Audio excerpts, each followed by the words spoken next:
મિત્રો, આજે હું તમને મારી સાથે બનેલી એક સત્ય ઘટના જણાવવા જઈ રહી છું. મારા ઘરની અંદર અમે 3 લોકો રહીએ છીએ, પણ જ્યારેથી ભાભી આવી ત્યારથી અમે 4 લોકો થઈ ગયા. તે દેખાવામાં ખૂબ જ સુંદર હતા. તે એકદમ ઢીંગલી જેવી લાગતી હતી અને જ્યારે હસતા તો સામે કોઈ પણ હોય તે તેના દીવાના થઈ જતા. હું ભાભી સાથે ખૂબ જ હસી મજાક કરતો. તે મારા ભાભી હતા એટલે મારો હક પણ હતો કે પણ મારી સાથે ખૂબ જ મસ્તી કરતા. ક્યારેક તો તે મારી સાથે એવું કામ કરી દેતા કે હું વિચારવા પર મજબૂત થઈ જતો.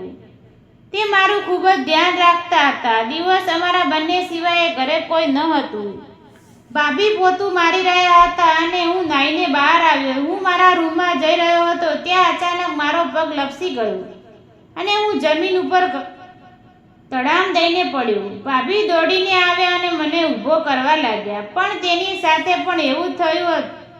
તેનો પણ પગ લપસી ગયો અને તે મારી ઉપર પડ્યા. અમે બંને એકબીજાની આંખોમાં ટગર જોઈ રહ્યા હતા. 7-8 મિનિટ પછી હું ધીમે ધીમે મારા રૂમમાં ગયો. હું મનમાં ને મનમાં વિચારી રહ્યો હતો કે આ બધું ભાભીને સારું લાગતું હશે, પણ તે હસવાનો અંદાજ પરથી લાગી રહ્યું હતું કે તેમને પણ સારું લાગ્યું છે. ભાભી ફરીવાર પોતા મારવા લાગ્યા. મેં જોયું તો ભાભી ધીમે ધીમે હસી રહ્યા હતા. મને પણ ખૂબ જ સારું લાગી રહ્યું હતું. તે ઘટના પછી ભાભીએ મને કંઈ કહ્યું નહીં. ના, મેં તેમને કંઈ કહ્યું તો થોડી વાર પછી ભાભી મારા રૂમમાં આવ્યા અને કહેવા લાગ્યા કે દેવરજી, તમને કોઈ વાગ્યું તો નથી ને? મેં કહ્યું, નહીં ભાભી, મને તો નથી લાગ્યું, પણ તમે બતાવો, તમને તો નથી લાગ્યું ને? તો ભાભી કહેવા લાગ્યા કે વધારે તો નથી લાગ્યું, પણ થોડી કમરમાં મોચ આવી ગઈ છે. મેં જોયું તો ભાભીના હાથમાં બામ હતી. મેં કહ્યું, લાવો હું બામ લગાવી દઉં. તો તે શરમાઈને કહ્યું, ના પાગલ, ના, હું જાતે લગાવી લઈશ. અમે બંને એકબીજાની આંખોમાં જોવા લાગ્યા. તેની આંખોમાં જોઈને મને એવું લાગી રહ્યું હતું કે તે મને શું કહેવા માંગે છે. ત્યારે ભાભી અચાનક બોલ્યા કે બહાર આવો અને જમી લો. હું વિચારી રહ્યો હતો કે ભાભીના મનમાં અંદર શું ચાલી રહ્યું છે અને તે મારી પાસેથી શું ઈચ્છે રાખે છે. મને ખબર હતી કે પરંતુ અમારી બંને વચ્ચે એક સંબંધ હતો અને હું તે સંબંધની મર્યાદા પાર કરવા નહોતો માંગતો. મારા મોટા ભાઈ બહાર ગયા હતા અને તેને ગયા લગભગ 2 મહિના થવા આવ્યા હતા. એટલા માટે ભાભીને પણ વધારે ઉતાવળી થઈ રહી હતી. જ્યારે પણ ભાઈ ઘરે ન રહેતા ત્યારે ભાભીને જે સામાન જોઈએ તે હું લાવીને આપતો. એક દિવસ ભાભી બોલ્યા કે દેવરજી, મારે થોડો સામાન લેવો છે. તો મેં કહ્યું, સારું, તમે મને કહો, હું લઈ આવું છું. તો તે કહેવા લાગી કે તે સામાન મારે પોતે જઈને લેવો જોઈશે. આટલું કહીને તે શરમાઈ ગઈ અને બોલી કે તું મને તારી ગાડી ઉપર બજારમાં લઈ જા. હું ભાભીને એક મોટી દુકાનની અંદર લઈ ગયો, જ્યારે છોકરીઓના માટે દરેક પ્રકારની વસ્તુઓ મળતી હતી. લગભગ 2 કલાક ભાભીએ શોપિંગ કરી. તેમને જે જોઈતું હતું તેમણે ખરીદી કરી અને પછી અમે બંને ઘરે આવી ગયા. ભાભીની ગાડી ઉપર બેસાડીને મને ખૂબ મજા આવી રહી હતી, જે હું તમને બતાવી શકતો નથી. મને પહેલી વાર તેને અડવાનો અહેસાસ થયો. તે સાંજે મારા મોટા ભાઈનો ફોન આવ્યો કે તેને ઘરે આવવામાં હજુ થોડા દિવસોની વાર લાગશે.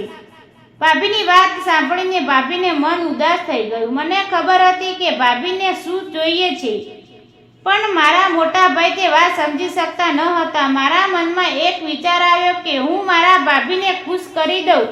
હું પણ એક માણસ છું અને હું પણ તેને આનંદ કરાવી શકું છું.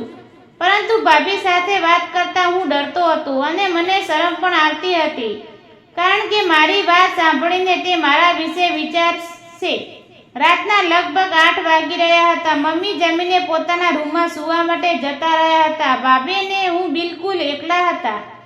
તે ખૂબ પરેશાન લાગી રહ્યા હતા. મેં કહ્યું, ભાભી, શું વાત છે? તમે પરેશાન લાગો છો? તો તેણે કહ્યું, કંઈ નહીં, બસ એમ જ થોડું ટેન્શન છે. મેં કહ્યું, મને બતાવો, શું વાત છે? તો તેણે કહ્યું, અત્યારે નહીં, જ્યારે મમ્મી સૂઈ જશે ત્યારે તું મને અગાસી ઉપર મળજે. તારી સાથે મારે જરૂરી વાત કરવી છે. તેની વાત સાંભળે મને ખૂબ સારું લાગ્યું. મેં વિચાર્યું કે મને આનંદ કરાવવાનું કહેશે. રાતે 10 વાગે આજુબાજુ છત ઉપર ગયો. તે પહેલેથી જ બેઠા હતા અને તેની પાસે ગયો. તેણે કહ્યું, આ હું બેસી ગયો. પછી મેં પૂછ્યું, શું વાત છે ભાભી, તમે મને ઉપર કેમ બોલાવ્યો? તેમણે કહ્યું, તારા ભાઈ સાથે મારે સવારે વાત થઈ કે કહી રહ્યા હતા કે તેને આવવામાં હજુ થોડા દિવસોની વાર લાગશે. તેનું કામ હજુ પૂરું નથી થયું.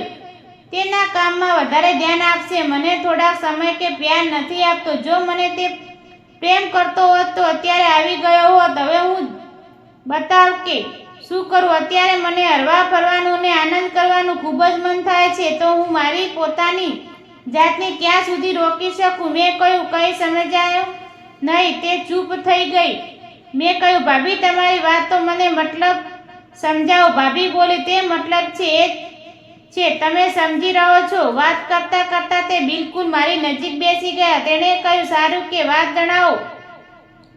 ત્યારે કોઈ ગર્લફ્રેન્ડ છે? તો મેં કહ્યું, ના નથી. તો તે કહેવા લાગી, જૂઠું ના બોલ. જ્યારે હું તારા જેટલી ઉંમરની હતી ત્યારે મારા 3-4 મિત્રો હતા. તેની વાત સાંભળીને હું ચોંકી ગયો. તો ભાભીએ કહ્યું, આટલા બધા ચોંકી કેમ ગયા? મેં કહ્યું, અરે ભાભી તમે વાત જ કંઈક એવી કરી રહ્યા છો કે.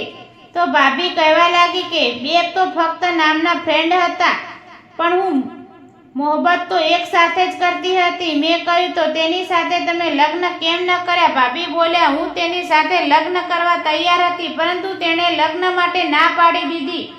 સારું, તું બતાવ તને કેવી છોકરી પસંદ છે? તો મેં કહ્યું, ભાભી મને બિલકુલ તમારા જેવી છોકરી પસંદ છે. ભાભી હસવા લાગ્યા. તો તું મને જ તારી ગર્લફ્રેન્ડ બનાવી લે. મને તેની વાત સાંભળીને જરા પણ વિશ્વાસ ન બેઠો. મેં કહ્યું, ભાભી તમે જૂઠું બોલો છો. ભાભીએ કહ્યું, ના, હું તને ખૂબ જ આનંદ કરાવવાનો મોકો આપીશ. તેની વાત સાંભળીને હું ખૂબ જ ખુશ થઈ ગયો.